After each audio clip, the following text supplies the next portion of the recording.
오늘은 이제 배경을 알아야 되겠죠. 지난 시간에는 예수님께서 새로운 나라를 세우시겠다. 그리고 제자들을 택하신 이유는 가서 온 세상에 하나님 나라의 열매, 사랑과 정의와 공의의 열매를 맺는 그런 공동체들을 세우게 하시기 위해서 제자들을 불렀다. 거기까지 우리가 이제 얘기를 나눴었어요.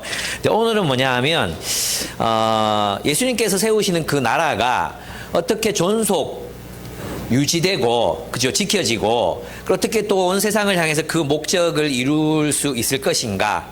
이게 이제 숙제인 거죠. 왜냐하면, 그 당시 유대인들이 성전을 지배하고 있었는데, 유대 성전 지배 체제에 흡수당하든지, 아니면 혁명가들에 의해서, 혁명가들과 손을 잡고 어떤 운동을 일으키든지, 그죠? 아니면 소멸되든지 그럴 수 있는 위기에 제자들은 예수님이 떠나고 나면 그런 위기에 처할 수밖에 없는 그런 상황이었어요. 그래서 예수님께서는 그 제자들에게 그럼 그 하나님의 나라가, 예수가 세우시는 그 하나님의 나라가 어떻게 이 세상 속에서 그 목적을 이루기 위해서 성장하고 열매를 맺고 그게 가능한가? 그것은 성령을 통해서 가능하다. 성령을 보내시기 때문에 성령이 그 일을 가능하게 하신다. 이렇게 이제 설명하는 본문이 오늘의 우리 본문입니다. 그래서 오늘의 본문을 이해하기 위해서는 권력과 체제라는 것을 잘 이해할 필요가 있습니다. 여러분, 권력과 체제는 사람을 형성합니다. 그죠? 사람을 형성하는 것이 권력과 체제입니다. 우리가 읽었던 용서 없이 미래 없다, 여기에도 그런 얘기가 나옵니다. 사실 아파르헤이트, 그 백인 우월주의의 그 오랫동안의 지배는 남아공 사람들에게, 또 특별히 90% 이상의 흑인들에게 흑인들은 백인들보다 열등하다, 이런 어떤 그 열등감을 굉장히 깊이 있게 심어 주었습니다. 근데 투투주교는 그 아파르헤이트에 반대해서 인종차별주의를 극복하기 위해서 평생을 싸웠던 인물이었잖아요. 그런데 자기 가족 중에 하나가 이제 다쳤어요. 그래서 외과 수술을 받게 됐는데, 그 수술을 받으러 가서 집도의가 흑인이라는 사실을 듣고는 어떻게 반응합니까? 그 흑인이 백인보다 수술을 잘할 수 있을까? 그 인종차별주의를 그렇게 반대했던 사람이었음에도 불구하고 자기 내면 깊숙이, 자기 뼛속까지 인종차별주의가 자신을 형성하게 된 것을 발견한 소스라치게 놀랍니다. 그것처럼 권력은 그렇게 사람들의 인간성, 그리고 그 사람들의 인격과 가치관을 형성하는 그런 역할을 한다는 것입니다. 그만큼 아파르헤이트의 지배가 그들의 영혼을 왜곡시킨 것이죠. 그런데 이제 오늘날 우리는 우리 대한민국 사회는 우리가 이제 어떤 아파르헤이트의 지배를 받는 나라는 아니잖아요. 우리는 무엇의 지배를 받고 있습니까? 그렇죠. 자본주의 사회, 자본주의적 가치관, 또 엄밀히 말하면 신자유주의적 가치관의 신자유주의 체제의 지배를 받고 있습니다. 그렇죠. 근데 내가 무슨 신자유주의 지배를 받아 이렇게 생각할지 모르겠지만, 지금 이제 20대 이하 여러 사람들은 그 신자유주의가 온 세계를 휩쓸 때, 지금 이제 신자유주의가 세계화가 끝나고 있기 때문에 신자유주의도 이제 막을 내리고 있는 것 같아요. 근데 그 다음 세계가 어떤 세계가 출현할지에 대해서 우리는 아무도 몰라요. 그러나 그 신자유주의가 우리의 가치관과 세계관에 깊은 영향을 미쳤다는 건 사실이에요. 그게 대표적으로 드러나는 게 뭐예요? 갑질이잖아요. 돈으로 우리 인생 옛날에는 적어도 신자유주의가 막 이렇게 온 대한민국을 지배하기 전에는 성공이란 걸 돈을 많이 가지냐 적게 가지냐 이걸로 성공을 보지 않았어요. 적어도 인간이 이제 뭐랄까 성숙한 삶을 살고 인간다운 삶을 살고 또 배운 삶을 살 때 그건 참 잘 살았다. 그 사람 인생은 참 좋았지. 이런 평가를 할 수 있었거든요. 근데 오늘날의 유일한 기준은 뭡니까? 그 사람이 돈을 얼마나 많이 모았고 얼마나 경제적인 능력을 가졌느냐, 이걸로 모든 것을 판단하는 세대가 됐잖아요. 20대 밑으로 내려가면 더 하는 거예요. 그래서 자신의 존재감을, 이제는 우리의 영혼의 존재, 우리 내면, 영혼을 이제 생각하는 게 아니라 그들의 영혼을 대체하는 게 있어요. 그게 뭐예요? 상품이에요. 득템, 아이템, 내가 가지고 있는 그 무엇, 그것이 그들의 영혼을 대신하는 게 돼버렸어요. 그 사람이 메고 다니는 백이 그 사람의 영혼과 내면을 대체하게 됐어요. 그 사람이 타고 다니는 차가, 자동차가 그 사람의 인격과 성공과 지위를, 우리의 영혼을 대체해버리게 됐다는 거죠. 그게 뭐예요? 신자유주의 체제가 우리 인간을 그런 형태로 만들어버렸다는 것입니다.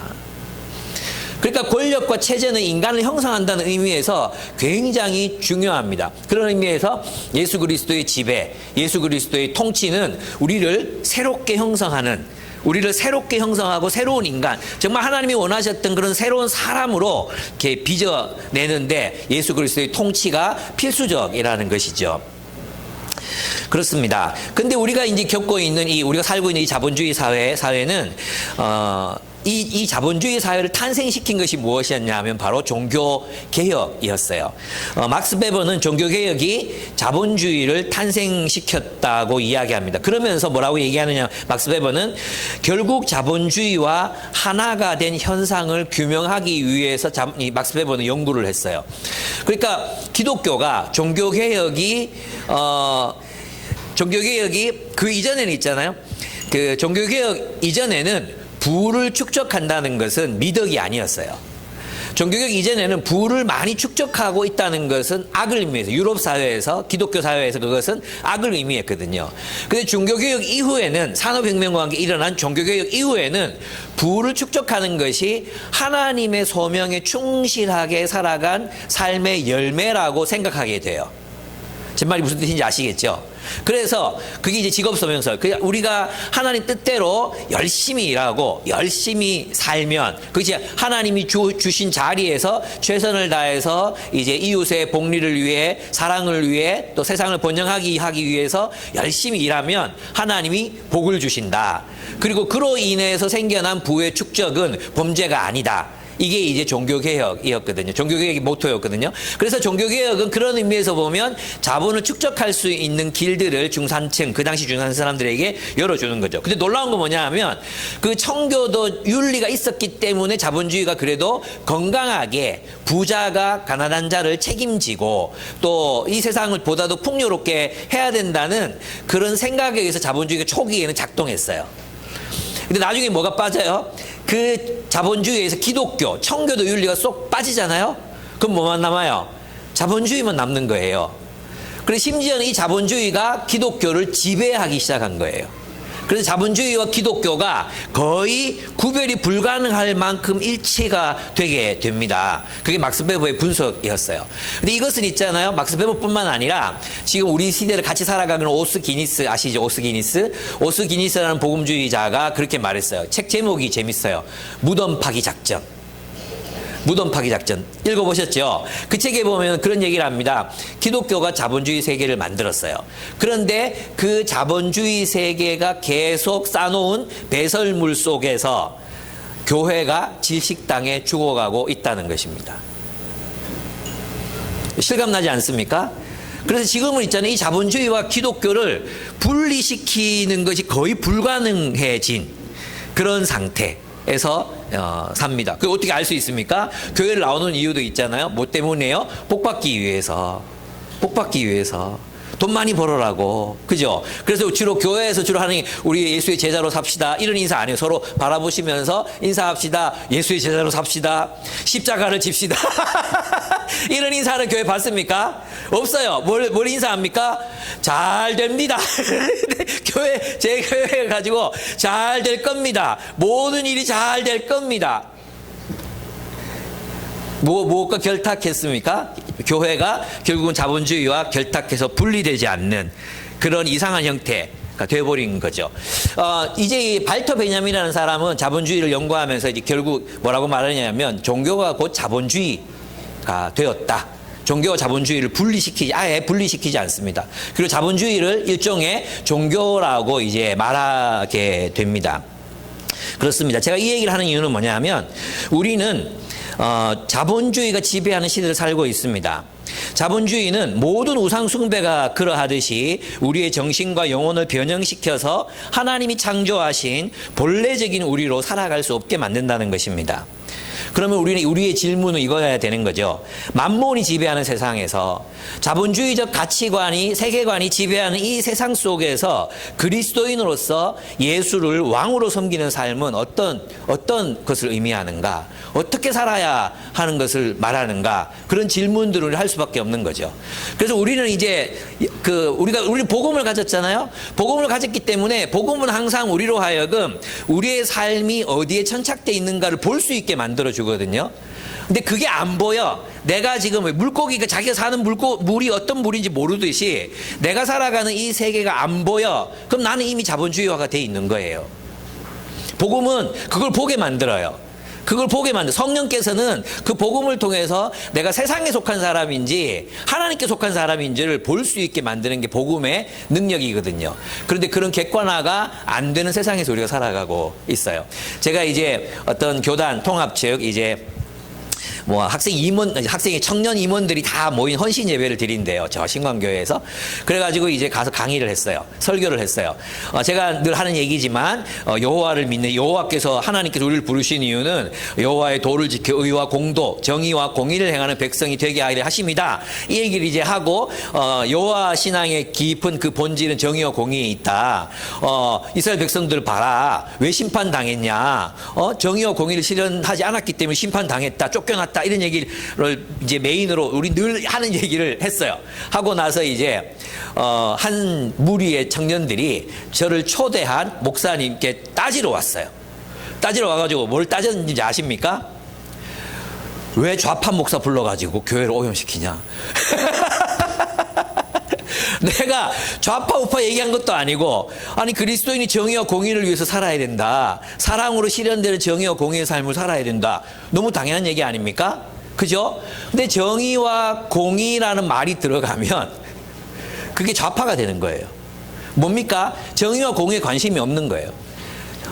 정말 있잖아요. 우리가 그냥 상식적인 삶만 산다 하더라도 정의와 공의는 관심사가 돼야 되잖아요. 근데 기독교인들의 관심사가 정의와 공의가 아니라 이제 뭐예요? 축복, 복받는 삶, 번영하는 삶, 잘 되는 삶, 자식들 복받는 거, 좋은 데 가는 거, 여기에 온통 관심사가 있기 때문에 거기에서 궤도가 벗어난 이야기를 하면 어떻게 돼요? 저거 좌파 아니야? 이렇게 되는 거예요. 복음을 얘기했는데. 그렇습니다. 그러므로 우리는 이제 이 본문을 통해서 예수님께서는 그러면 어떻게 무엇을 말씀하시는가? 어떻게 하나님 나라가 이 세상에서 현실화되고 구체적으로 나타날 수 있다고 말씀하셨는가? 그것을 이제 이 본문을 통해서 배우게 됩니다. 15장 18절에서 25절을 보면 그리스도인은 세상으로부터 고난을 당한다고 이제 말씀하십니다. 여러분 제자들의 운명, 제자들에게 주어진 소명은 무엇입니까? 이제 유대 성전 지배 체제에서 예수님을 따라서 새 포도나무, 참 포도나무이신 메시아의 나라, 하나님의 나라를, 새 언약의 나라를 세워야 할 소명을 부여받습니다. 여러분 예수님이 없는데 제자들은 이 삶을 과연 성취할 수 있을까요? 아까 말씀드렸지만 성전 지배체제에 흡수당하지 않고 당대의 혁명가들과 손을 잡지 않은 채로 또는 소멸당하지 않는 채로 얼마나 예수님 없으면 그죠? 그들의 운동의 주인이 없어졌잖아요. 그러면 이 운동은 그냥 소멸되는 게 너무나도 자연스러운 결과잖아요. 자신들이 메시아라고 믿는 사람이 없어졌는데 어떻게 이 운동이 지속될 수 있겠습니까? 바로 그들에게 예수님은 성령을 약속하십니다. 고난과 박해 가운데서도 성령의 도우심으로 진리의 나라, 참 포도나무의 나라, 그 참 포도나무가 열매를 맺어 자라게 될 것이고 궁극적으로 온 세상에 하나님의 나라가 세워질 것이다. 그 목적을 이룰 것이다. 그래서 주님께서는 성령을 보내신다고 말씀하십니다. 그래서 있잖아요. 우리는 이제 이 요한은 우리가 세상에서 고난을 당하게 될 것이라고 말합니다. 예수님께서는 그리스도인들이 세상에서 고난을 받는 이유는 세상에 속하지 않고 주님께 속했기 때문이라고 말씀하십니다. 18절, 19절을 한번 함께 읽어보겠습니다.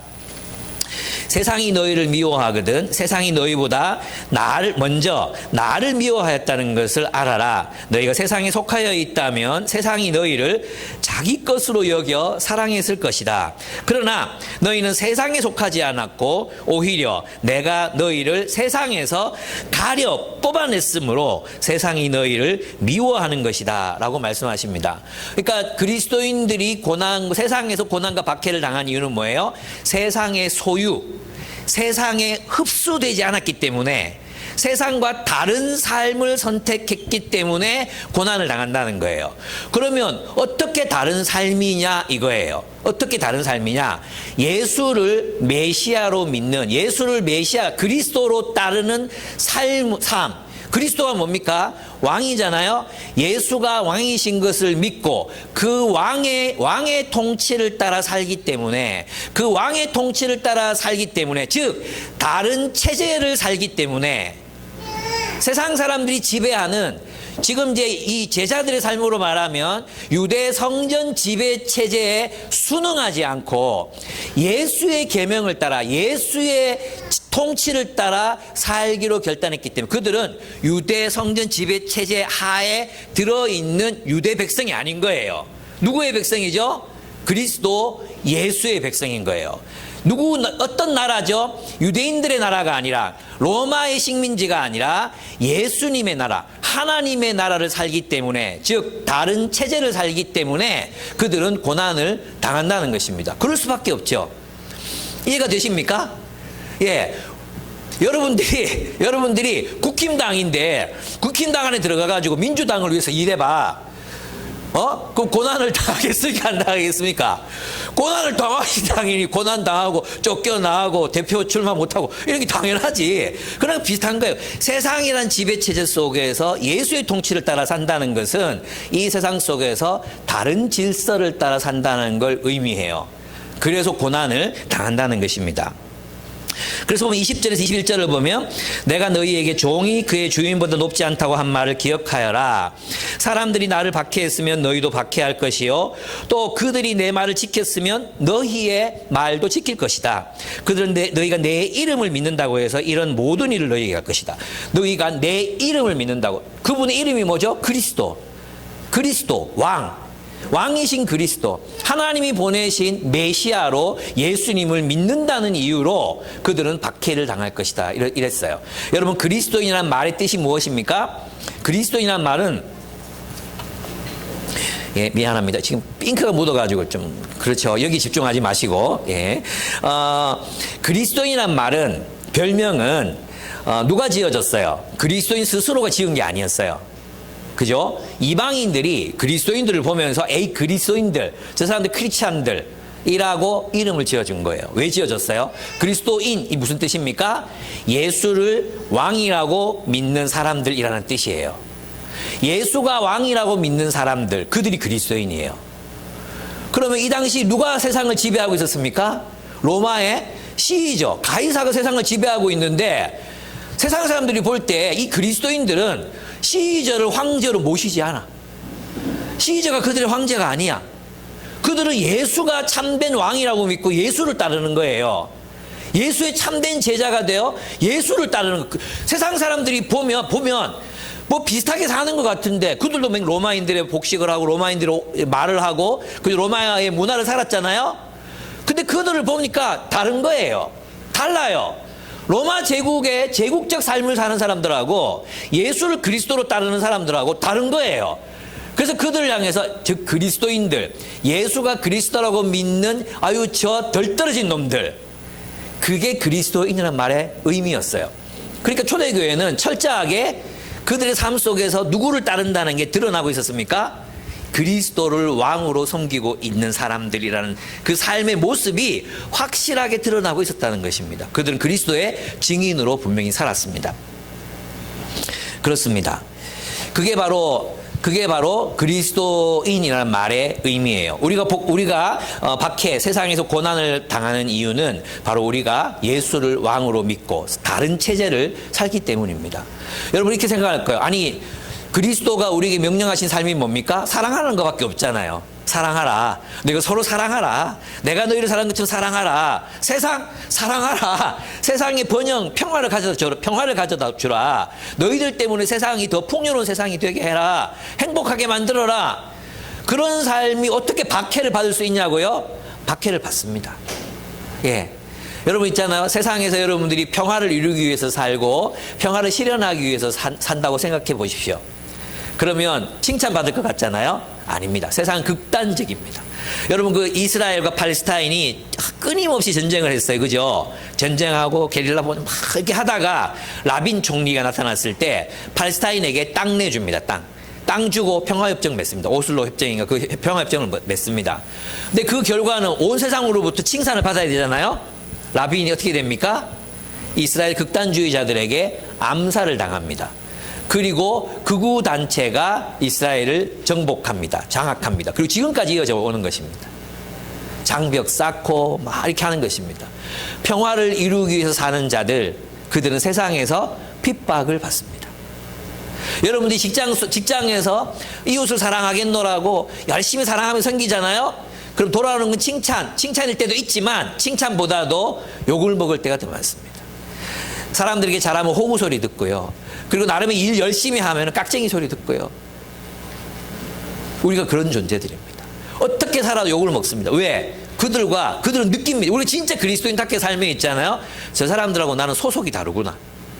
저 사람들은 우리 편이 아니구나. 여러분 아파트 단지 이런 데서도 있잖아요. 무리 지어 다니는 엄마들이 있거든요. 무리 지어 다니는 엄마들이 있어요. 근데 그 속에 쏙 들어가서 그들의 말에 귀를 기울이고 막 언니 해주고 안 그러잖아요. 그리고 내 나름의 독자적인 그런 삶을 살잖아. 굳이 그렇게 할 필요 없고 친절하게 사람들 대하잖아요. 그럼 자기 편에 안 돌았다고 따시킵니다. 뭐 이런 일이 직장에서 안 일어납니까? 예, 세상 사람들은 우리는 세상 속에서 있잖아. 선하게 살았다고 칭찬. 그렇지 않습니다. 우리가 예수를 따르면 우리는 욕먹을 각오를 해야 합니다. 우리는 그 어디에도 세상의 어떤 집단 속에도 속할 수 없기 때문에 좌도 아니고 우도 아니고 뭐 저 사장 라인도 아니고 이사 라인도 아니고 우리는 그 어디에도 속해서 우리 삶을 헌신할 수 없는 사람들이기 때문에 우리는 오직 그리스도에게 충성하는 사람들이기 때문에 어떻습니까? 욕을 먹을 수밖에 없죠. 박해와 고난을 받을 수밖에 없습니다. 그것이 올 때 여러분 생각해야 돼요. 아, 나는 그리스도인이구나. 그래서 여러분 있잖아요. 주님의 뜻대로 산다고 해서 세상에서 인정받을 거라고. 그래서 인정받기 위해서 착하게만 살 거라고 그렇게 생각하지 마십시오. 아무리 열심히 선하게 살아도 우리는 세상 사람들한테 인정받지 못합니다. 소망하십시오. 멸시당할 것을. 희망하십시오. 왕따가 될 것을. 예. 그러나 여기 또 비밀이 있습니다. 내 말을 듣는 사람은 너희 말도 지킬 것이다. 말씀하십니다. 저는 이 말씀이 너무 좋습니다. 그러니까 있잖아요. 여기서 또 요한에 이제 이원론이 나타나고 있어요. 빛과 어둠이에요. 빛과 어둠. 나를 모르는 사람들이 하나님 알지 못하고 예수를 따르지 않는 사람은 박해할 것이지만 그러나 예수를 따르는 사람들은 너희의 말을 지킬 것이다. 이렇게 말씀하십니다. 그렇습니다. 그리스도를 따르는 사람들, 진리를 찾는 사람들, 참된 인생, 참된 삶의 의미를 찾는 사람들은 예수를 따를 것입니다. 그리고 그 예수를 전한 우리들의 말을 듣고 지킬 것입니다. 그렇게 참 포도나무인 메시아 예수의 나라는 온 세상에 열매를 맺어 자라게 됩니다. 그렇습니다. 박해 중에도 고난을 받아도 사람들의 무관심 속에서도 하나님의 나라는 주님의 말을 지키는 사람들, 주님의 계명을 따라 정의와 공의가 실현되는 사랑의 나라를 세우고 이 불화한 세상에 반목하는 세상 속에서 평화를 위해서 헌신하는 그들을 통해서 그리스도인들을 통해서 온 땅에 하나님의 나라는 열매를 맺어 자랄 것이라는 거예요. 그러니까 하나님의 나라는 어떻습니까? 우리들의 말을 듣는 사람들, 복음의 진리에 순종하는 사람들, 우리의 증언을 신뢰하고 주님께로 돌아오는 사람들, 그들을 통해서 온 세상에 하나님의 나라가 성장해가고 자라고 승리하게 될 것이다. 아멘? 믿습니까? 아멘. 예. 우리는 비록 박해와 고난 속에 있지만 주님의 말씀은 능력이 있습니다. 주님의 말씀을 따르는 사람들이 있습니다. 그리고 주님께서 선택하신 그 사람들이 있습니다. 그들을 통해서 이 땅에 하나님의 나라가 세워져 갈 것이라는 약속의 말씀이 바로 이 말씀이에요. 예수님이 계시지 않아도 예수께서 보내시는 성령을 통해서 하나님의 나라는 세상 속에서 열매를 맺어 자란다는 것입니다. 그들이 그리스도인을 박해하는 이유는 바로 하나님을 모르기 때문입니다. 심지어는 예수의 제자를 죽이면서도 어떻게 생각하면 이것이 하나님을 위한 일이라고 그들은 착각합니다. 그들은 하나님을 모르는 로마인들이 아니었습니다. 하나님을 열심히 섬긴다고 하는 종교인들이었습니다. 근데 그들이 진짜 예수 그리스도의 제자들을 죽어 마땅한 사람이라고 그들의 법을 통해 선포하고 죽인다는 뜻입니다. 여러분 있잖아요. 우리 한국 교회가 처음에 알곡과 가라지가 뿌려졌을 때 구별되지 않았어요. 근데 열매를 보면 안다 그랬잖아요. 결국 그 열매가 자라고 나면 참된 예수 그리스도의 열매를 맺는 교회였는지 가라지 세상의 열매를 맺는 교회였는지가 드러나요. 지금 이제 우리 한국 교회가 100년이 넘어가고 교회들이 그들의 신학의 열매, 그들이 가지고 있는 그 신념의 열매를 맺어가고 있잖아요. 이제 심각한 거예요. 그전에는 예수의 복음으로 우리가 다 형성되고 있다고 믿었어요. 근데 가만히 그 열매들을 보니까 오히려 예수의 복음의 열매가 아니라 자본주의의 열매를 맺고 있는, 만몬의 열매를 맺고 있는 교회들이 점점 더 늘어나고 있다는 것입니다. 모든 교회가 그런 게 아니에요. 또 모든 그리스도인들이 그런 건 아니에요. 보편적으로 드러나는 것이 그렇습니다. 제가 참 부끄럽지만 저희 지방에, 침례교 저희 지방에만 얘기해보면 성도들이 요새 아바드 성경 공부라고, 그죠? 그 사모님들하고 막 날리면 아바드 성경 공부. 그게 뭔지 아십니까? 예수 잘 믿으면 복 받는다요. 한마디로 말하면. 예수 잘 믿으면 복 받는다. 그러면 복 받는 거 제일 잘 보여줘야 되는 사람이 목사님이다. 그래서 진정한 회개를 하려면 교회에 와서 헌금 바치고 회개해라. 이런 거예요. 좀 이단적이죠. 그 이단으로 정죄받았어요. 고쳤다 그러는데 여전히 사람들이 그걸로 몰려가요. 예수 잘 믿으면 복 받는다 해주니까. 심지어 나는 이런 얘기도 들어봤어요. 예수님이 입으셨던 속옷, 그게 얼마나 비싼 건지 아십니까? 우리가 성도들 잘 가르쳐서 목사님들이 그렇게 살아야 됩니다. 근데 그 얘기 진짜로 들었어요. 내가 건너 들은 게 아니고 우리 지방회에서. 어떻게 생각하십니까?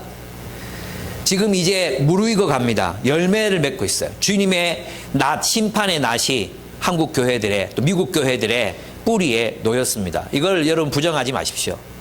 예. 그저 다들 잘하고 있다. 하나님의 교회인데 모든 교회가 똑같지. 그런 말 하지 마십시오. 열매를 보고 안다고 했어요. 주님이 15장 1절에서 뭐라고 말씀하셨어요? 내 열매를 맺지 아니하는 가지는 제거해 버리신다고 말씀하셨잖아요. 여러분 기억하셔야 돼요. 우리 삶도 마찬가지예요. 내 삶이 예수의 열매를 맺고 있는지 세상의 열매를 맺고 있는지 관찰하고 들여다보고 내가 맺는 열매는 과연 가시나무의 열매였는지 하나님 나라의 열매인지 늘 관찰하고 애써 주님께로 계속 돌아가고 그럴 필요가 있다는 것입니다. 큰 두 번째로 예수 그리스도께서는 세상에서 고난당하는 우리를 위해서 성령을 보내십니다. 여러분 이 본문 26절 27절을 보시면 주님이 성령을 보내시는 이유가 나와요. 여러분 있잖아요. 이거 재밌는 건데 한번 이 본문을 여러분 잘 보시면 앞에서 뭐라 그랬어요? 예수님이 너희 고난받을 거다. 그리고 그 다음에 뭐가 나와야 되겠어요? 그래도 하나님은 너희를 지켜주실 거다. 성령을 보내서 너희 곁에 계시면서 너희를 지켜주실 거다. 너희를 보호하실 거다. 이런 얘기를 해야지 마땅한 것 같잖아요. 그런데 있잖아요. 주님이 지켜주시는 것은 우리의 존재가 아니라 예수님의 나라예요. 예수의 진리. 예수님이 그 성령을 벌써 지키시겠다고 하는 게 뭐냐? 예수의 나라, 진리를 지키겠다는 거예요. 그리고 진리를 보존하는 우리를 지키겠다는 거예요. 진리를 보존하고 진리를 따라 살아가는 그리스도인들에게 힘을 주어서 진리를 배신하지 않게 하겠다. 복음을 배신하지 않겠다. 예수를 배신하지, 실족하지 않는 것, 실족하지 않게 하겠다.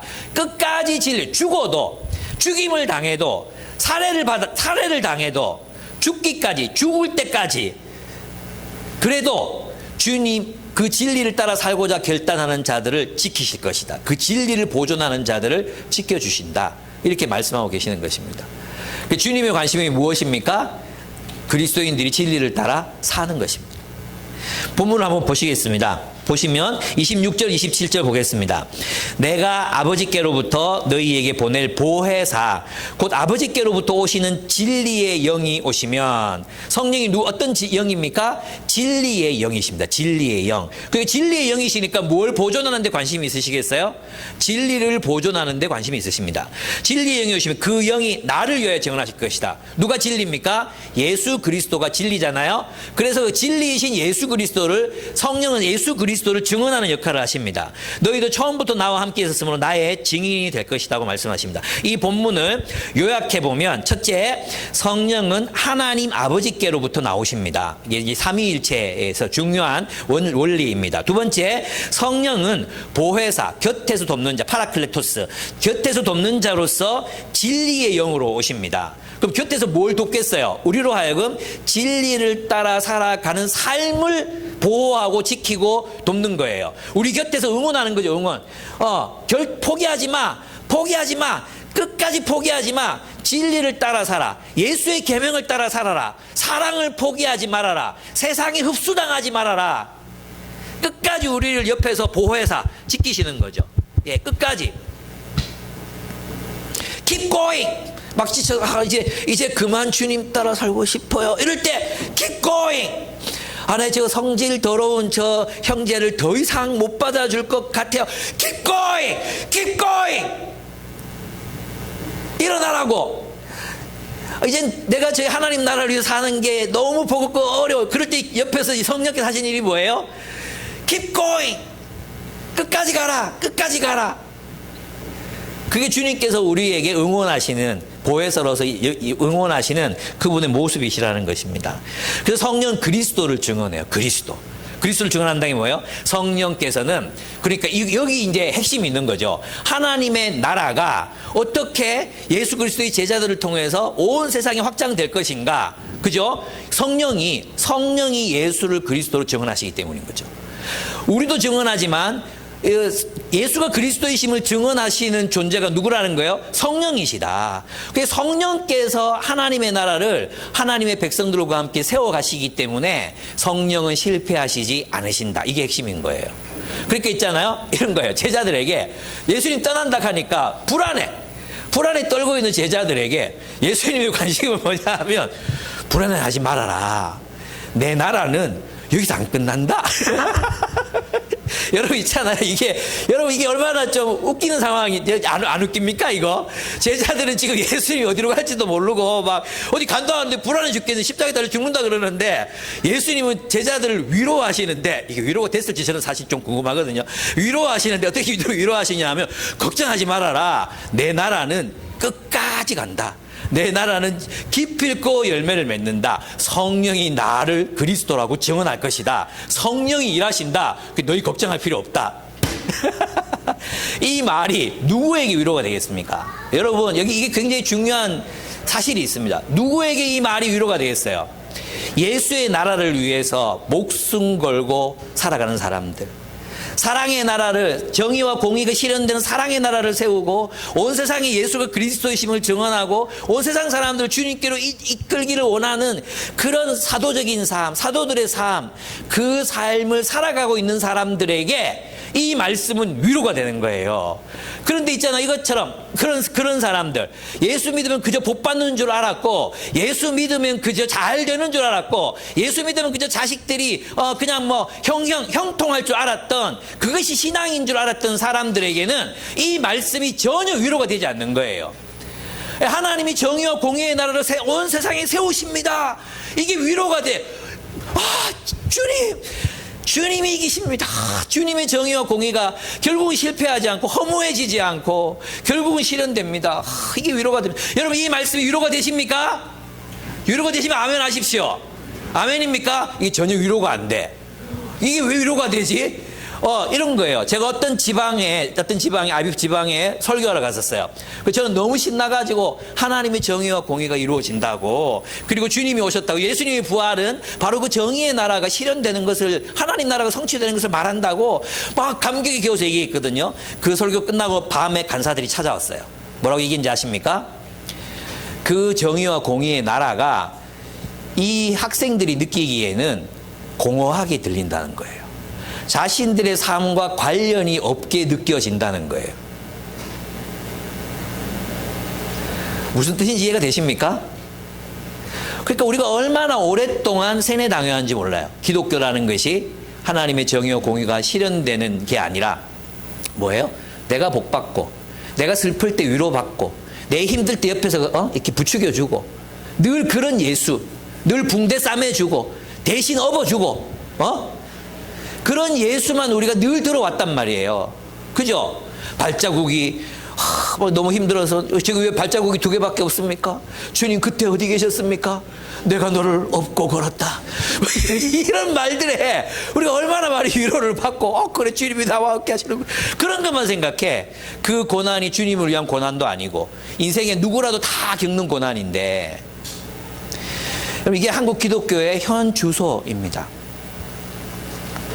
그렇습니다. 주님을 알지 못하는 사람들이 진짜 그리스도인들을 십자가에 못 박아 죽입니다. 이들 예수를 십자가에 못 박아 죽인 사람들 누구였습니까? 하나님을 믿는다고 믿는 신앙 좋은 유대 성전 지배자들이었어요. 신앙이 없는 사람들이 아니었어요. 어쩌면 있잖아요. 앞으로 정말 여러분들이 하나님 말씀 따라 성경을 따라 살아가게 될 때 여러분을 박해하는 사람들은 세상 사람들보다 오히려 교회 다닌다고 말하는 사람들일 거예요. 이런 거 경험해 봤잖아요. 술자리에 가서. 그죠? 난 안 먹겠다 이러는데 무슨 교회 장로인데 먹어라 새끼야 하면서 막 따라주고 세상살이 그렇게 하는 거 아니다. 여러분 다 경험해 봤죠? 직장이나 세상에 나가서 정말 우리 신앙생활을 방해하는 사람들, 불신자들이 아니라 교회 다니는 크리스찬이라고 말하는 사람들, 그러면서도 하나님 뜻대로 안 사는 사람들. 우리 현은이가 말씀 나누는데 그런 얘기 하더라고요. 교회에 이제 자기 학교에 크리스찬들이 많은데 대형교회 다니는 친구들이 많다. 근데 그 대형교회 다니는 친구들 삶을 보면 영 기독교인인가 아닌 것 같다. 내가 할 수 있는 일은 그들 앞에서 그리스도인답게 잘 살아서 질문을 불러일으키는 인생을 살고 싶다. 와, 박수 한번 쳐주고 싶죠. 제 아들입니다, 여러분. 잘 배웠죠? 했어요. 그랬더니 며느리가 옆에 있다가 왜 말하면 안 되는데 말해야지 이렇게요. 그러니까 새끼야 그게 말한다고 되나 이막 하면서 그런 얘기 했거든요. 우리가 정말 세상 속에서 열매를 맺고 싶지만 정말 우리의 어떤 신앙생활을 방해하는 세력들은 이런 유대 성전 지배 체제에서 하나님 믿는다고 믿었던 이런 사람들 예수님을 죽이잖아요. 그죠? 그럴 수 있다는 것입니다. 여러분 이거 각오하셔야 됩니다. 앞으로. 예. 그렇습니다. 그리스도께서는 세상에서 고난당하는 위해서 성령을 보내십니다. 예수께서 이 말을 하시는 이유는 제자들이 넘어지지 않게 하려는 거예요. 6장 1절을 보시면 사람들이 그들을 회당에서 내쫓고, 회당에서 내쫓는다는 말이 뭐예요? 예, 그들의 나라에서 축출한다는 뜻이에요. 그들의 나라, 국가. 이게 얼마나 무서운 일인지 아십니까? 지금도 그렇잖아요. 국가 권력이라는 건 그런 의미에서 굉장히 이제 우상숭배적이고 그 신적인 질서를 가지고 있어요. 국가 권력이라는 게. 왜냐하면 만약에 대한민국에서 추방을 당해요. 그럼 여러분들 받아주는 국가가 없으면 여러분 어떤 존재가 돼요? 어디에서도 보호받지 못하는 존재가 되는 거예요. 아간베인이 호모 사케르라고 불렀던 어디에서도 보호받지 못하는, 누가 죽여도 책임이 없는, 누구 죽은지도 몰라 그냥 사람이 아닌 그런 존재가 돼버리는 거죠. 회당에서 축출당한다는 것은 그런 의미였어요. 예, 국가로부터 축출당하는 그런 것입니다. 그리고 하나님의 이름으로 그들을 죽이며 그들이 하는 일이 하나님의 일이라고 하나님을 섬기는 일이라고 생각할 때가 온다는 것입니다. 그런데 중요한 건 뭐냐 하면 성령이 그들과 함께 계시면서 예수가 그리스도이심을 증언하실 것이다. 너희에게 증언할 것이고 세상 사람들 앞에서 예수가 그리스도이심을 증언하실 분이 바로 성령이시다. 그러니까 너희 걱정하지 말아라. 성령께서 하나님의 나라를 예수 그리스도를 통해서 세우실 것이다. 이 말씀인 거죠. 여러분 여기서 우리는 법을 봅니다. 법의 한계를 봅니다. 법이 뭡니까? 법은 있잖아요. 권력자들의 지배 수단이었습니다. 법은 물론 권력자들이 지배하기 위해서 법을 만든 건 아니에요. 이게 중요해요. 법을 왜 세웁니까? 하도 독재자들이 지들 마음대로 사람 죽였다 살렸다 뭐 뺏었다 줬다 하니까 이 왕의 지배로 안 되겠다. 법 만들자. 법으로 통치하게 하자. 그게 법이잖아요. 이해되십니까? 그래서 법을 만들 때는 그 법에는 정의라는 개념이 포함되어 있어요. 근데 권력자들이 이 법을 가지고 뭘로 수단화합니까? 수단화해요. 권력을 행사하는, 지배하는, 통치하는 수단으로 만들죠. 그리고 이 주권자들, 이 권력자들은 이 법의 지배를 통해서 어떻게 해요? 사람들을 지배하는 거예요. 자기 말 안 듣잖아요. 그럼 법으로 이 사람들을 배제시키고, 말 듣잖아요. 그럼 법으로 당권, 당헌, 당규 만들어가지고 포함시키고, 이런 식으로 지배하는 거죠. 원래는 정의로운 건데 정의롭지 못하게 돼요. 그래서 여러분 있잖아요. 실정법을 위배했느냐 위배하지 않았느냐로 여러분들이 선인과 악인을 구별하면 안 돼요. 예수님은 그 당대의 실정법으로 죄인이라 규정당하고 죽임을 당합니다. 예수님이 하셨던 모든 선한 일들은 다 범죄 행위로 규정당합니다. 여러분, 법이라는 건 그렇습니다. 그래서 여러분 있잖아요. 법치주의가 좋은 것 같아 보이지만 법은 명백하게 권력자들의 수중에 들어있는 것입니다. 어떤 지도자가 법을 어떻게 활용하느냐에 따라서 달라진다는 뜻입니다. 그래서 있잖아요. 이게 필요합니다. 우리들에게 필요한 것은 법은 지배 권력의 수단이 된다 했잖아요. 그래서 법 때문에 좋은 게 많죠. 법 때문에 의료보험도 우리가 받고 법이 좋은 게 많아요. 법이 다 틀렸다, 필요 없다는 얘기하는 게 그 법을 존중해야 되죠. 그죠? 그래서 베드로전서에서 그 당대 체제를 인정하라, 순응하라고 말하잖아요. 그런 의미에서 우리는 우리의 법, 우리 이 나라의 법을 존중할 필요가 있어요. 근데 여러분, 그 법이 전과자라고 규정했다고 그 사람이 전과자가 된 그 사람의 삶이 범죄자가 되는 건 아니에요. 제 말 이해됩니까? 그 사람이 왜? 그러면 독립운동했던 사람들 일본 실정법에 의하면 전부 다 범죄죠. 전부 다 살인이죠. 그래서 여러분이 법을 어겼느냐 어기지 않았느냐로 선인과 악인을 구별하면 안 돼요. 중요한 건 뭐예요? 그 사람이 어떤 동기, 어떤 목적, 또 어떤 수단을 가지고 좀 하나님 뜻대로 살았느냐, 이게 더 중요한 거예요. 제 말 이해됩니까? 그래서 오늘날 벌어지고 있는 이 법으로 모든 것들을 막 누군가를 범죄자로 몰고 누군가를 배제시키고 또 누군가를 한없이 봐주고, 이런 것들 하나님 앞에서 불의한 일이고 하나님께서 반드시 심판하실 일입니다. 그렇습니다. 그래서 우리에게 필요한 것은 이것입니다. 이건 이제 이 베냐민을 연구했던 김진영 박사, 지금은 돌아가셨어요. 참 안타까운 건 뭐냐면 아감벤이 아니라 베냐민도 그리스도인이 되지 못해요. 그리고 김진정 씨도 교회를 다녔던 것 같은데 예수님을 그렇게 그리스도를 믿지는 못하고 돌아가신 것 같아요. 뭐 그분이 쓴 이제 단상들을 보면 예수에 대한 언급들이 나오기는 해요. 근데 진짜 예수님 믿었는지 안 믿었는지 잘 모르겠어요. 어쨌든 그분이 쓴 글에 보면은 이렇습니다. 진정한 혁명은 이거 읽고 내가 있잖아요. 이거 완전 와 너무 놀랐어. 한번 들어보고 여러분도 놀랄 거예요. 진정한 혁명은 폭력이 없는, 폭력을 통해서는 이룰 수 없는 법적 삶의 형태일 것이다라고 얘기해요. 어렵습니까? 한번 더 읽어드릴게요. 쉬워요. 여러분들 수준이면 충분히 알아들을 수 있어요. 예, 진정한 혁명은 폭력이 없는, 폭력을 통해서 이룰 수 없는 법적 삶의 형태다. 그러니까 다른 법, 아까 권력자가 수단으로 막 갖고 흔드는 이 법은 뭐예요? 폭력이잖아요. 폭력. 예수님에게 유대인들의 법은 폭력이었죠. 이해가 되십니까? 남아공 사람들에게 아파르타이드의 법은 폭력이었죠. 독일 사람들에게 히틀러의 법은 폭력이었죠. 유교적 질서, 여성들에게 폭력이죠. 무슬림의 법, 폭력이죠. 힌두교들의 법, 폭력이죠. 무슨 말인지 아시겠습니까? 폭력이에요, 폭력. 그런데 진정한 의미에서의 혁명이 일어나려면 이 폭력의 지배가 단념되는 법의 형태가 나타나야 된다는, 그게 뭐예요?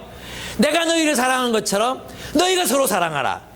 내가 너희를 사랑한 것처럼 십자가를 지고 너희를 위하여 죽은 것처럼 너희가 목숨 다해 서로를 사랑하라. 그럴 때 뭐가 없어지는 거예요? 법이 사라지는 거죠. 그래서 있잖아요. 진정한 의미에서 혁명은 뭐냐 하면 이 법, 모든 법을 무력화시키는 법의 출현, 모든 법을 무력화시키고 무효화하고 해소시키는, 그러면서 모든 법을 이루어버리는 그 법의 출현이 진정한 의미에서 혁명이다. 그 법을 따라 살아가는 사람들이 진정한 자유인이다. 그들이 누구입니까? 그리스도인입니다. 예수의 계명을 따라 살아가기로 결단한 사람들, 예수의 십자가의 삶을 따라 서로의 발을 씻어주고 서로를 위한 십자가를 지고 그러한 삶, 용서와 평화의 삶, 섬김의 삶을 결단한 사람들, 그들이 이루어가는 삶이 뭐예요? 근본적 혁명이라는 삶이라는 거예요. 얼마나 놀랍습니까? 그 삶으로 우리가 부르심을 받은 것입니다. 결국 있잖아요. 주님께서 이 연약한 우리를 통해서 이루시고자 하시는 것, 그것은 무엇입니까? 이런 근원적 혁명의 삶이라는 것입니다. 그렇습니다. 나는 여러분들이 이러한 삶을 살아갈 수 있기를 바랍니다. 그러려면 있잖아요. 무엇이 이루어져야 되는가? 분리가 이루어져야 돼요. 우리가 살아가는 체제, 이 세상에서 이 세상으로부터의 탈주가 필요한 거예요. 왜냐하면 주님이 우리를 어떻게 하셨다 그래서 세상으로부터 뽑아내요. 세상으로부터 뽑아내요라고 말씀하셨죠. 그죠? 그러니까 뭐가 먼저예요? 세상으로부터의 분리가 먼저예요. 세상에 속해 있으면서 하나님 나라 살 수 없어요. 세상 사람들이 원하는 가치관, 세상 사람들의 삶, 자본주의적 삶, 신자유주의적 삶, 그 삶을 추구하면서 소비주의, 끊임없는 상품, 끊임없는 새로운 상품을 추구하는 삶, 그 삶으로부터 먼저 탈주해야 되는 거죠. 여러분, 베냐민은 뭐라고 얘기했느냐 하면 이 세상의 삶이 자본주의적 삶이 종교라고 얘기해요. 자본주의는 일종의 종교다. 이렇게 얘기를 했어요. 그 이유가 뭐냐 하면 자본주의는 기독교, 종교가 약속하는 모든 걸 약속하거든요. 종교가 뭘 약속합니까? 이거는 이제 기독교 신앙을 말하는 게 아니에요. 세상 사람들이 만든 종교를 말하는 거예요. 종교. 이 종교가 뭘 약속합니까? 건강 약속해요. 행복 약속해요. 미래를 알 수 있다고 약속해요. 그죠? 예, 안전을 약속합니다. 문제 해결을 약속합니다. 남편이 바람 피우는데 제 새끼 죽일까요 말까요? 이 문제 해결, 이런 게 세상의 종교들이 하는 겁니다. 맞습니까? 그래서 그런 의미에서 보면 자본주의는 돈으로 이 모든 것을 해결할 수 있다고 믿는 종교예요. 그래서 자본주의는 종교예요, 여러분. 자본주의는 선이 아니에요. 기독교가 자본주의를 출현시켰다고 해서 자본주의가 선이 되는 게 아니에요. 물론 공산주의보단 나아요. 예. 저는 공산당이 싫어요.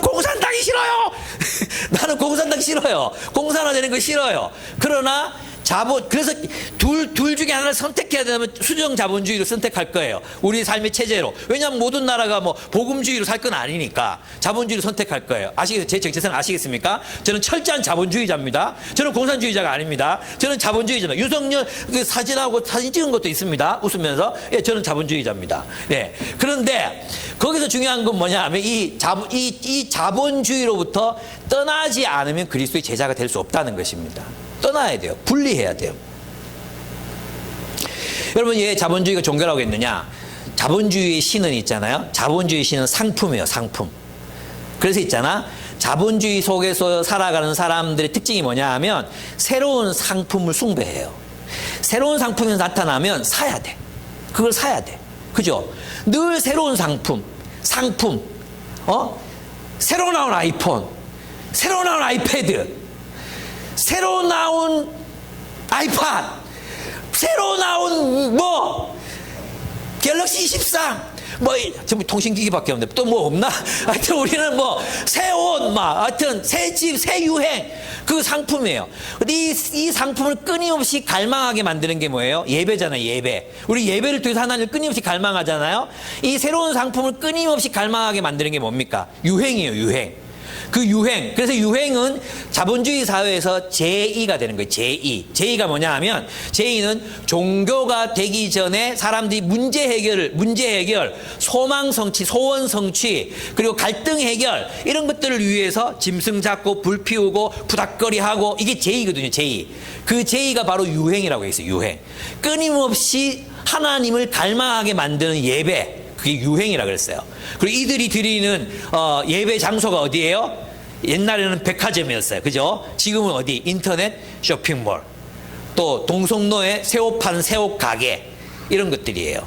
그래서 있잖아요. 이것을 삶으로 무의식적으로 본능적으로 다 받아들이는 사람들이 바로 지금 20대, 10대들이에요. 그들이 있잖아요. 소비주의에 철저하게 함락당해 있어요. 새로운 물건, 득템력, 새로운 물건, 새로운 옷, 새로운 유행, 이런 것들 다 끊임없이 헤매죠. 끊임없이 헤매. 이게 뭐예요? 자본주의적 삶이라는 거예요. 소비주의에. 여러분이 이게 보입니까? 이 소비주의 세상에서부터 나와야 돼. 예, 여러분의 영혼을 여러분의 상품으로, 여러분이 타고 다니는 차로, 여러분이 입고 다니는 옷으로 대체시키지 마. 영혼을 말살하지 마. 영혼을 죽이지 마. 예, 그 상품으로 들고 다니는 백으로 난 이만한 가치가 있는 사람이야. 거기에 속지 마세요. 그리고 그 세계로부터 나와야 돼. 출애굽해야 돼. 탈주해야 돼. 탈주. 탈주. 강남에서 나와야 돼. 수성구에서. 진짜 이사 가라는 얘기가 절대 아닙니다. 예, 거기서 나와야 돼. 어디로 들어가야 돼요? 예수께서 창조하시는 새로운 나라, 사랑의 나라. 이젠 더 이상 우리의 소유나 우리의 어떤 우리가 가지고 있는 것이나 소비나 득템력이나 가지고 있는 돈이나 이런 것들로 규정되는 나라가 아닌 오직 사랑의 나라로 탈주해서 여기서는 서로가 뜨겁게 서로를 사랑하는 공동체로 교회로 사는 거예요. 그런 의미에서 요한복음만큼 있잖아요. 전 성경에서 하나님 나라의 현재성을 강력하게 말하는 성경이 없어요. 요한복음은 하나님 나라의 현재성을 굉장히 강력하게 주장해요. 지금도 그렇잖아요. 지금 여기에서 우리는 성령을 따라 하나님의 말씀을 따라 살아갈 수 있다. 천국은 지금 현존합니다. 성령을 통해 지금 현존한다. 너희가 그렇게 살아라 말씀하시는 것입니다. 그래서 성령이 오시면 이 객관화가 일어나는 거예요. 거리두기가 일어나. 여러분 이제 실내에서 마스크 벗어도 된다 그랬지만 여러분 90% 이상이 마스크 착용하고 계시잖아요. 그죠? 이제는 어떠냐 하면 마스크 쓰는 게 더 편해진 거야. 맞죠? 왜? 이 마스크는 적정한 거리를 유지하게 만들어. 그죠? 평균보다 이제는 사람의 맨 얼굴이 더 무서워. 그리고 내 맨 얼굴을 보여주는 게 더 무서워. 지금도 이 설교를 들으면서 그냥 비웃고 있는 이런 표정 안 보여줘도 돼. 마스크 쓰고 있으니까 그윽한 눈웃음으로 이렇게 하면서 이러고 있으면 돼. 그죠? 그래서 사람들이 마스크를 안 벗어. 한국 사람들이 특별히 더 안 벗어. 저도 깜짝 놀랐어요. 마트 갔는데 전부 다 마스크 쓰고 있어요. 전부 다. 그래서 나도 꺼내서 썼잖아. 사회적 압력에 내가 굴복했잖아. 마스크 써야 되겠더라고. 안 쓰면 욕먹겠더라고요. 그래서 썼어요. 예. 그렇습니다. 그런데 성령이 오시면 뭘 하신다고 하십니까? 9절 보시죠. 9절. 죄에 대하여 깨우치게 하신다 그랬어요. 근데 9절을 보시면 좀 이해하기 어렵죠. 제가 죄에 대하여 세상의 잘못을 깨우치실 것이다. 죄에 대하여 깨우친다고 하면 세상 사람은 나를 믿지 않기 때문이요. 그러니까 예수님이 성령을 보내셔서 깨닫게 하시는 게 뭐예요? 예수를 믿지 않는 죄를 깨닫게 하십니다. 그죠? 성령을 보내시는 이유가 뭐냐 하면 예수가 그리스도이시다는 것을 깨닫게 하시는 거예요. 그리고 세상에서 심판하시는 이유가 뭐냐 하면 그 예수가 그리스도이신 것을 받아들이지 않는 것을 심판하시겠다는 뜻이거든요. 그러니까 성령이 없이는 누가 예수를 그리스도를 믿겠어요? 맞죠? 성령 때문에, 성령님이 우리를 가르쳐 주셨기 때문에 알게 되는 거거든요. 성령은 어떤 의미에서 보면 우리가 죄인인 것을 예수 믿지 않는, 하나님께로부터 예수를 믿지 않는 죄인이라는 것을 객관적으로 거리두기에서 보게 만드시는 분이 성령이란 거죠. 그러니까 이 성령님은 우리로 얼마나 세상의 법, 세상의 규율과 가치에 사로잡혀 있는지, 세상과 우리가 세상에 기생하고 있는지, 기생충같이 살고 있는지 그걸 보여주시는 분이 그게 죄구나. 이렇게 사는 게 죄구나. 이 자본주의적 가치관에 들붙어 사는 게 죄구나. 그걸 보여주는 분이 성령이라는 거예요. 두 번째, 의에 대하여 깨우치신다. 근데 의에 대하여 깨우친다 그랬는데, 요거 이제 그 바울산지에, 누가 나한테 질문했었는데, 질문했었습니다. 그때 10절 한번 보겠습니다. 의에 대하여 깨우친다고 함은 내가 아버지께로 가고 너희가 나를 더 이상 못 볼 것이기 때문이요. 이게 왜 의에 대해서 깨우치는 거야? 예수님이 하나님께로 가고 우리가 못 봐. 이게 의에 대해서 깨우치는 건가? 이거예요. 무슨 뜻이냐 하면, 세상적인 관점에서 보면 예수님께서 십자가에 매달려 죽으시는 것은 뭐예요? 실패잖아요. 실패잖아요. 근데 성령이 가르쳐 주시는 게 뭐냐 하면 예수께서 하나님께로부터 오신 분인데 예수가 십자가를 지고 죽고 부활하셔요. 어디로 가시면 하나님께로 가시잖아요. 이것이 성령의 눈으로 보면 의로움이에요. 의로우신 예수 그리스도가 영광을 얻으시는 거죠. 성령은 세상의 눈으로 보면 예수가 실패자이지만 성령의 변화된 눈으로 보면 예수가 영광을 얻으시는 거죠. 하나님께로 가셨으니까. 우리가 주님을 볼 수 없다는 것은 예수께서 하나님 우편에 앉아 계시는 통치자로 등극하셨다는 뜻이거든요. 그래서 그걸 의에 대하여 의를 깨우치신다 이렇게 말씀하시는 거예요. 진정한 정의가 나타난 거죠. 하나님이 예수님을 높이셨어요. 맞죠? 이해가 되십니까? 네, 세 번째는 심판에 대하여 깨우친다 그랬어요. 이게 무슨 말이냐면 성령이 없었으면 예수님은 그저 십자가에 달려 죽은 정치범일 수밖에 없는 거죠. 실패한 정치범일 수밖에 없어요. 그러나 성령께서는 이 예수의 죽으심이 이 세상 통치자들을 심판하신 것이란 십자가에서 이 세상 모든 죄를 끌어안으시고 죽으심으로 세상을 심판하신 대승리를 가르쳐 주신, 보여주신 것이 바로 예수님이 십자가라는 것을 보여준다. 그런 의미에서 심판에 대하여 증언하신다고 말씀하시는 것입니다. 예, 김진영 베냐민 연구자이고 또 유명한 철학자였던 존경받는 김진영 박사는 그렇게 말합니다. 희망은 과거로부터 온다 해서 이렇게 얘기해요. 우리는 세계 내에서 더 이상 찾을 수 없는 세계 외적인 것을 가정해야 될 때가 있습니다. 이렇게 말해요. 이게 무슨 말이냐 하면 우리가 살아가는 자본주의 세계 내에서는 구원이 있을 수 없다는 거예요. 그 자본주의를 아무리 개혁하고 개선시키고 발전시켜 봐야 자본주의의 속성 자체가 뭐냐면 소멸을 향해 나아간다는 거예요. 소멸을 향해서. 왜 소멸을 향해 나아가느냐? 여러분 생각해 봐요. 새 상품을 사잖아요. 그럼 사는 순간 이것은 뭐예요? 뭐가 되어가는 과정이에요? 쓰레기가 되어가는 과정이에요. 그죠? 새 옷을 사죠. 새 상품을 사죠. 그럼 처음에는 기뻐요. 구원의 감격이 있는 거예요. 구원의 감격이. 그런데 이 새 상품은 곧 사자마자 쓰레기로 변해가요. 그래서 자본주의 속성 안에는 그런 의미에서 계속해서 자본주의는 또 뭐냐 하면 빚을 계속 불려나가는 형태로 성장하잖아요. 그죠? 그럼 그 빚을 불려나가는 형태로 계속 성장하다 보면 그게 죄가 계속 쌓인다는 표현을 써요. 죄가 계속 쌓이면 정말 소멸을 겪을 수밖에 없는 거예요. 어쩌면 지금 우리가 살아가는 이 시대가 자본주의가 거의 종말을 고하고 있는 시대인지 모르겠어요. 자본주의 국가들마다 지금 굉장히 어렵거든요. 미국도 어렵죠. 다 어려워요. 그죠? 그럼 이 다음 세계가 우리 기도해야 돼. 지금 이 시대에 이 다음 세계가 지금보다는 나은 세계가 나타날 수 있도록 정말 열심히 기도해야 됩니다. 아니면은 파국이 일어나죠. 전쟁이 일어나거나 이럴 수도 있습니다. 예. 그래서 지금 정말 열심히 기도해야 돼요. 하나님 평화를 달라고 정말 뛰어난 지도자들을 허락해 달라고 정말 기도해야 합니다. 예수님 예레미야도 그랬고 주님께서도 이 세상 어떤 바울도 그랬고 세상의 평화를 위해서 기도하라 그랬잖아요. 우리 신앙생활을 위해서 그렇게 기도해야 될 필요가 있습니다. 근데 여기서 이제 외적인 것을 가정할 때 있습니다. 그 다음 읽어보겠습니다. 그럼 외적인 게 어디로부터 오느냐 이거예요. 세계 내부로부터 구원이 올 수 없다면 세계 외부로부터 와야 돼. 그죠? 그럼 보겠습니다. 인간의 정신사 속에서 세계 외적인 것을 항상 지적하고 있는 아주 독특한 영역이 바로 신학적 영역입니다. 이렇게 얘기해요. 중요하죠. 신학은 있잖아요. 우리 인간의 어떤 세계에서 나오는 윤리나 가치관으로부터 형성된 게 아니라 하나님으로부터 형성된 세계 외적인 것이거든요. 제 말 이해됩니까? 이게 복음이에요, 복음. 하나님께서 주시는 성령을 통해서 깨닫게 하시는 그 진리를 통해서 뭐가 세워지는 거예요? 세상 속으로.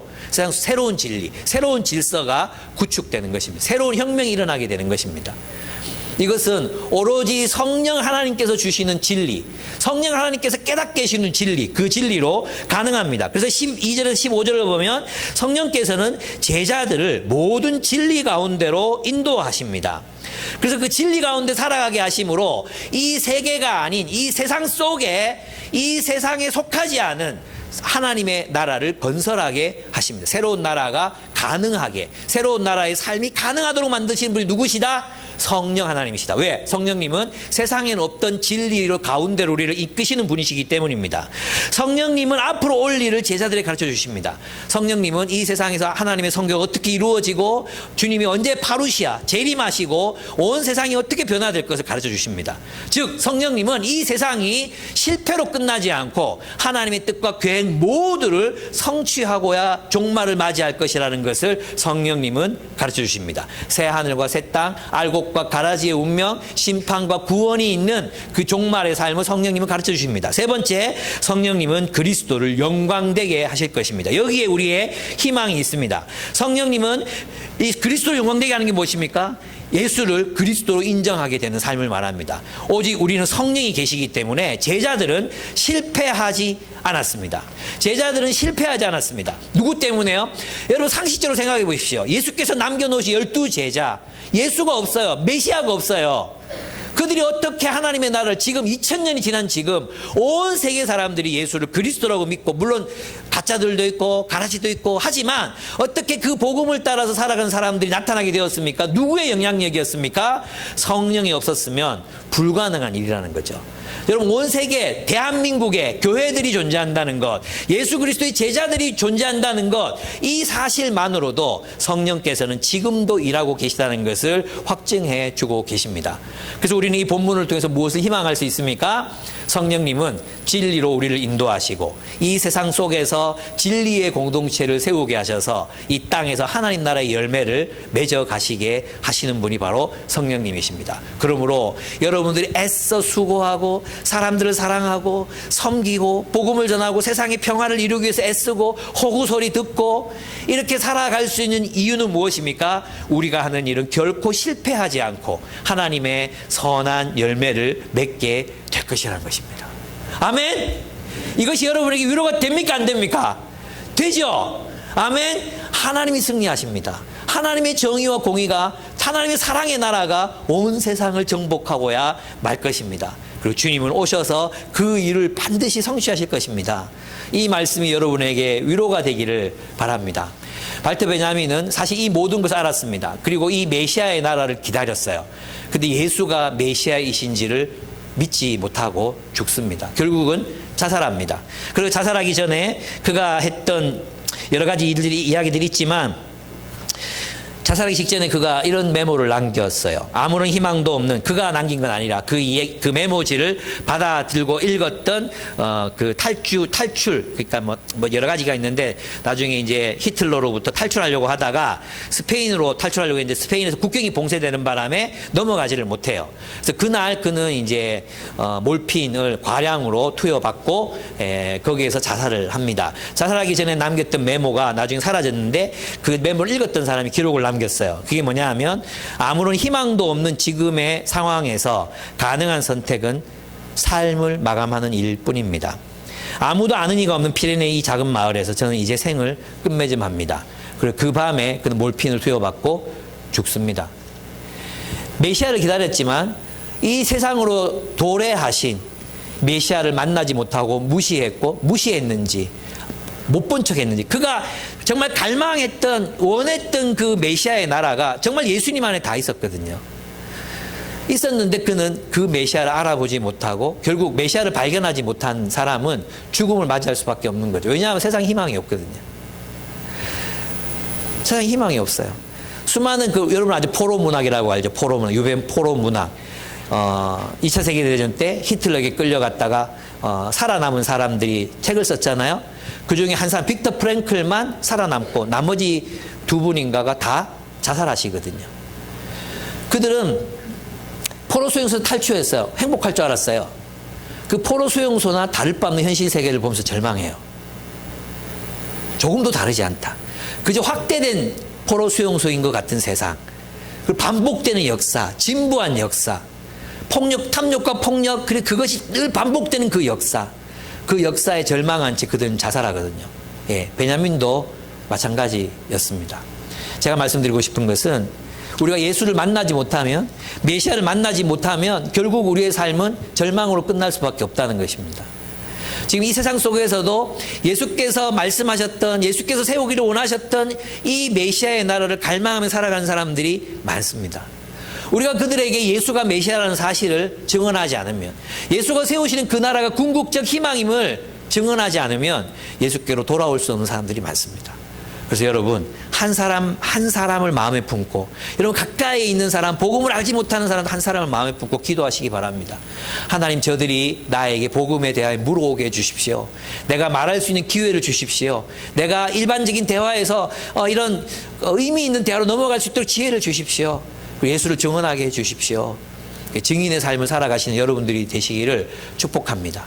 그리고 여러분, 자본주의가 변형시켜 놓은 우리의 영혼, 그 영혼이 우리를 얼마나 왜곡시키고 병들게 만드는지를 한번 들여다보시고, 복음으로, 주님의 말씀으로, 주님의 계명을 따라 우리는 어떤 삶을 살아가야 되는가를 또 깊이 고민해 보시고, 거리두기 하시면서, 자기 자신과의 거리두기, 세상과의 거리두기를 하시면서 난 어떤 인생을 살아가야 할 것인가, 예수의 제자로 그리스도를 어떻게 따를 것인가, 어떻게 이 세상에 그 진리를 적용하며 살 것인가, 성령께 강구하는 시간이 되었으면 좋겠습니다. 우리 한번 함께 기도하도록 하겠습니다. 기도하시겠습니다.